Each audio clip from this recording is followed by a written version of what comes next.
Mahameru yang berdekatan dengan Kawah Candar Cimuka adalah tempat tinggal Sang Hyang Tunggal bersama istrinya yang bernama Dewi Rakatawati. Tempat tinggal di mana Sang Hyang Tunggal tinggal bertahta ini dikenal dengan nama Kahyangan Jonggring Saloko. Pada saat itu, Sang Hyang Tunggal dan istrinya sedang berbahagia karena sebentar lagi mereka berdua akan segera memperoleh keturunan. Kebahagiaan ini membuat seluruh wilayah Kahyangan Jonggring Saloko menjadi sejuk dan cerah. Kawah Jonggring Cimuka pun tidak bergolak, seakan-akan ikut merasakan kebahagiaan mereka. Namun, rupanya kebahagiaan mereka harus tertunda karena Dewi Rakatawati ternyata tidak melahirkan sosok bayi dewa, melainkan sebutir telur yang besarnya seukuran kelapa. Betapa sedih hati mereka berdua mengalami peristiwa itu.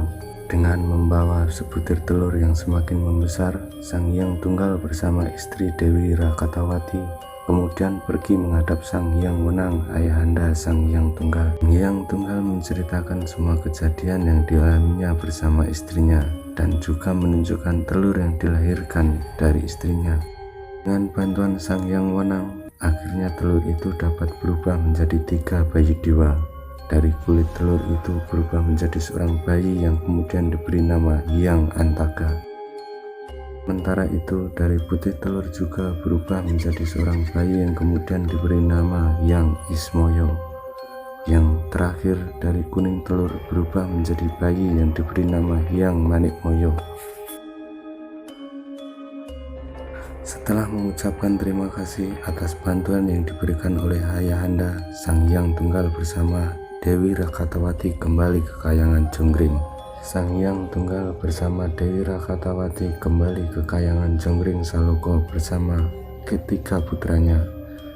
Selanjutnya, ketiga putranya itu diasuh dan dididik dengan berbagai ilmu serta kesaktian hingga sampai dewasa dan menjadi sosok dewa yang tampan dan kesaktian yang tinggi. Saat Sang Hyang Tunggal hendak mewariskan tata Jonggring Saloko, terjadilah pertentangan antara Hyang Antaka dan Hyang Ismoyo. Keduanya merasa berhak atas tata Jonggring Saloko karena mereka masing-masing menganggap dirinya yang paling tua. Sedangkan Hyang Manikmoyo lebih memilih diam dan menyingkir serta tidak membela salah satu saudaranya. Tanpa diketahui Sang Hyang Tunggal, Hyang Antaka dan Hyang Ismoyo kemudian sepakat mencari tempat untuk mengadu ilmu kesaktian untuk membuktikan siapa sebenarnya pantas duduk di singgasana Jonggring Saloko. Sekian lama keduanya mengadu ilmu kesaktian, ternyata tidak menunjukkan siapa di antaranya mereka berdua yang bakal keluar memperoleh kemenangan.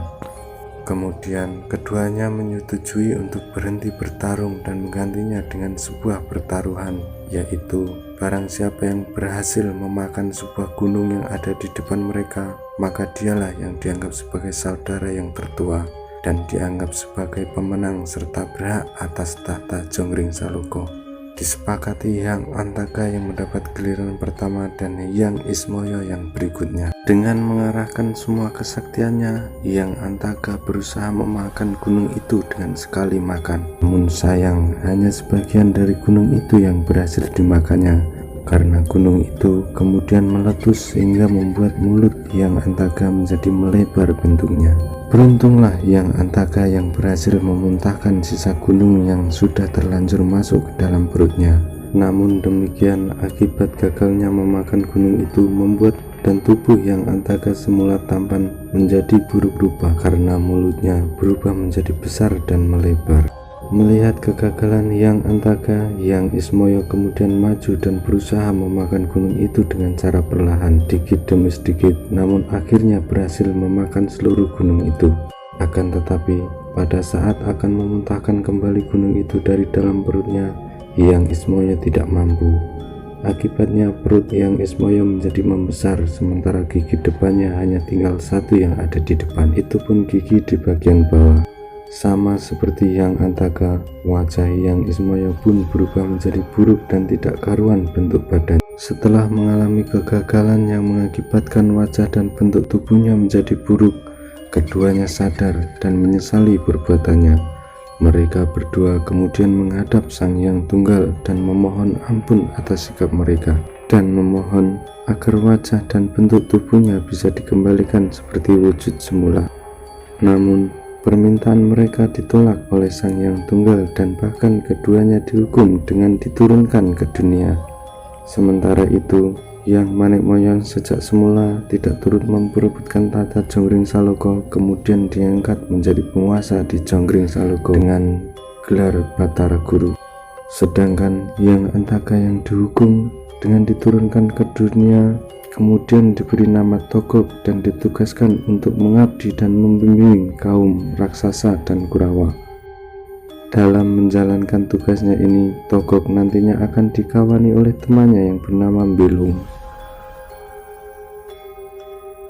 Demikian pula dengan Hyang Esmoyo yang dihukum dengan diturunkan ke dunia dengan diberi nama baru yaitu Semar. Tugasnya di dunia adalah menjadi pemomong dan pembimbing bagi para ksatria dan Pandawa. Dalam menjalankan tugasnya di dunia, Semar ini nantinya akan ditemani oleh anak-anak angkatnya yang yaitu Gareng, Betok, dan Bagong.